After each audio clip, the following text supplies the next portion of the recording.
Assalamualaikum warahmatullahi wabarakatuh.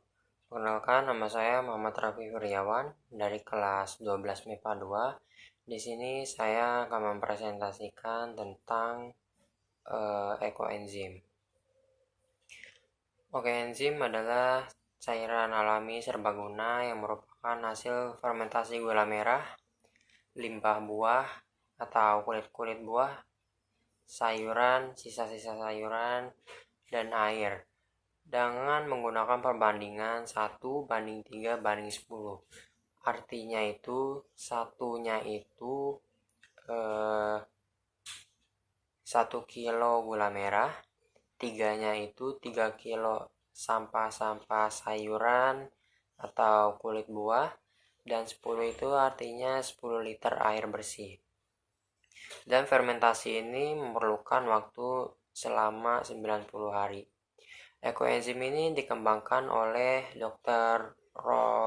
Rosukon Pongpamphok. Ia adalah pendiri pertanian organik Thailand.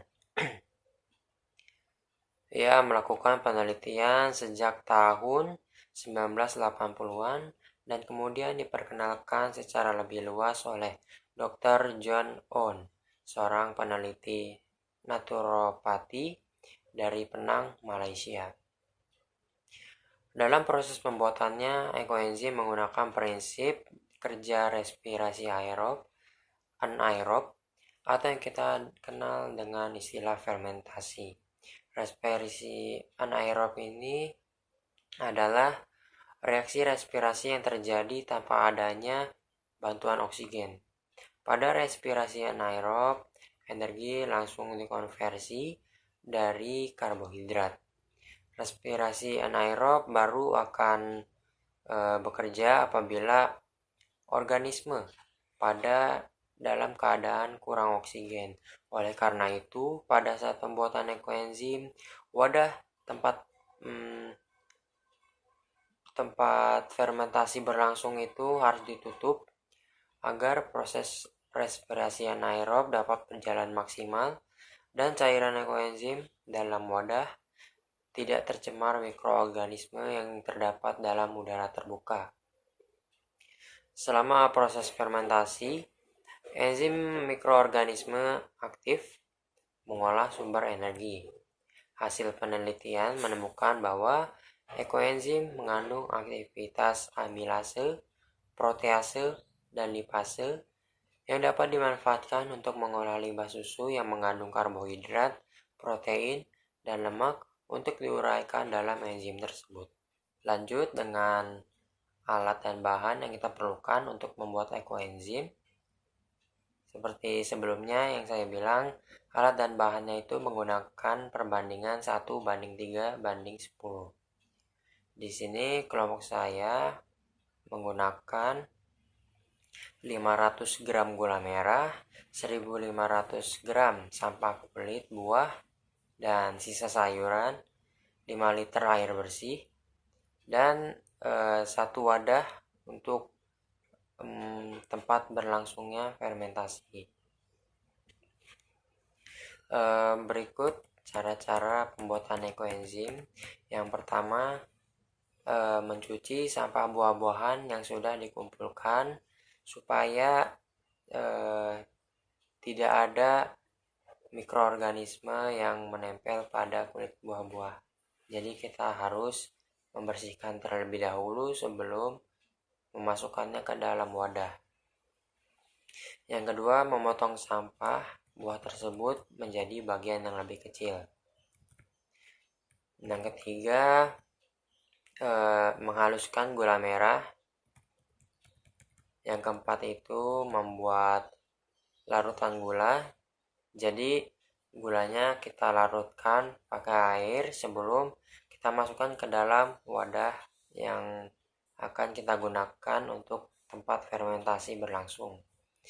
Yang kelima, tuang larutan gulanya ke dalam wadah yang akan kita jadikan tempat fermentasi. Yang keenam, masukkan sampah buah yang sudah dipotong menjadi kecil ke dalam larutan gula yang sudah kita masukkan ke wadah. Yang ketujuh, kita aduk bahannya supaya tercampur rata. Kemudian tutup galonnya yang digunakan sebagai media fermentasi ekoenzim. Tutup rapat supaya tidak ada mikroorganisme yang masuk melalui udara. Kemudian kita diamkan selama 90 hari atau 3 bulan. Warnanya coklat gelap dan memiliki aroma fermentasi asam manis yang kuat. Ekoenzim bisa menjadi cairan multiguna dan aplikasinya meliputi rumah tangga, pertanian, dan juga peternakan. Pada dasarnya, ekoenzim mempercepat reaksi biokimia di alam untuk menghasilkan enzim yang berguna menggunakan sampah buah atau sayuran. Enzim dari sampah ini adalah salah satu cara manajemen sampah yang memanfaatkan sisa-sisa dapur untuk sesuatu yang lebih bermanfaat. Cairan ini bisa menjadi pembersih rumah, sebagai pupuk alami, pestisida, hand sanitizer. Fermentasi yang menghasilkan alkohol dan asam asetat yang bersifat disinfektan hanya dapat diaplikasikan pada produk tanaman karena kandungan karbohidrat atau gula sukrosa di dalamnya. Karena itu, pastikan sampah sisa sayur dan buah terpisah dari sampah organik atau non-organik lain. Nah, karbohidrat yang terdapat dalam ekoenzim itu yang pertama, kulit buah merupakan selulosa yang adalah bagian dari jenis karbohidrat polisakarida sehingga dia tidak larut ke dalam air.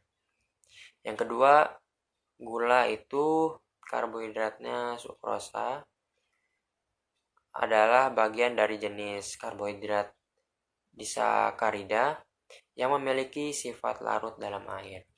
Dalam proses pembuatan ekoenzim ini, sukrosa dengan unsur kimianya C12H22O11 dilarutkan dalam air dan kemudian ditambah kulit buah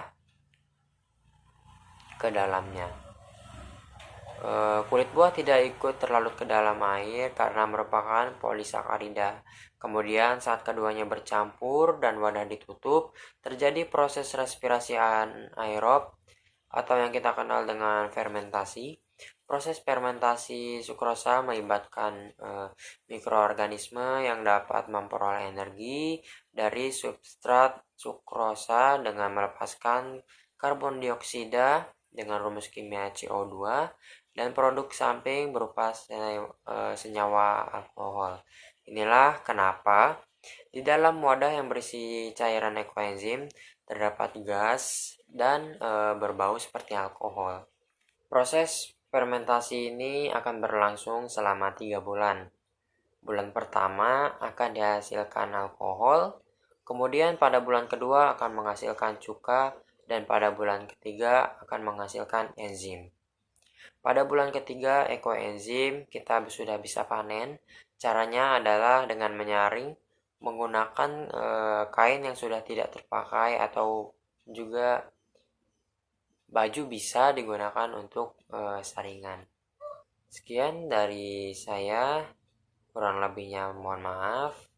Bila ada kesalahan kata mohon dimaafkan. Wassalamualaikum warahmatullahi wabarakatuh.